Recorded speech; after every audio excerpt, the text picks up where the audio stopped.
First of all, like I said, the language is very clear, right? When you read, we read it yourself, and he says, Professor Marable is saying this is based on circumstantial, but strong evidence, and there wasn't strong evidence. So what he's doing is threading together various pieces of evidence. One is the account of this, according to Rodnell Collins, who was Malcolm's nephew, the son of Ella Collins, where Malcolm lived in Boston while this would have occurred.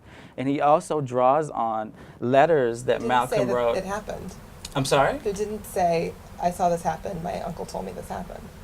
But okay, so here's what I think Professor Marable is trying to do with this, in trying to thread together a story, a narrative of Malcolm using evidence drawn from different sources. And he says based on circumstantial evidence, and this is his conclusion, this is Marable's conclusion based on the evidence drawn from previously published memoirs, from correspondence. And so this is what he concludes. But where is the strong evidence for this encounter, which is what I'm trying to get at? I think this is his conclusion that he draws based on the memoirs from the memoirs of Rodnell Collins and Shorty Jarvis, who was Malcolm's running buddy, as well as from letters that Malcolm wrote describing his relationship to this man as an employer and as someone who could support him when he got out from parole. But I just have to say, I think that you and I both would probably be slightly offended if someone went out and wrote that we engaged in a sexual encounter that involved talcum powder with someone because we worked for them.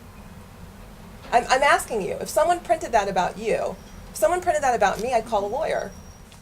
Well, I think that, because I worked for a person and they said that, well, we can extrapolate that she worked for this person, there was an ad put in the paper for this person looking for a certain type of secretary. It can be presumed that because she once wrote about sexual encounters involving talcum powder that she must have been talking about herself. And this is what I think, I have to say, as someone who is enjoying reading this book, which I haven't completed because I got it a week ago, but I'm making my way through it with my Post-it notes in tow.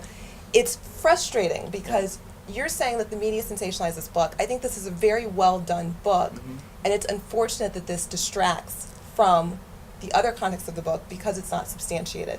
Not just because it's sensationalistic, but I think when you use the word strong evidence and the strong evidence doesn't appear to be substantiated in the footnotes, that's what's distracting from the book. And I'm asking you, is that an unfair interpretation? Are you saying that's an unfair interpretation? As I said, Professor Marable welcomed discussion and debate around different aspects of Malcolm's life. And I think what he presented is what he believed was supported by the evidence that he uses. And it's very clear. We can debate the evidence, we can debate his conclusions, and I think that doesn't take away from the value of what he contributes in our understanding of Malcolm.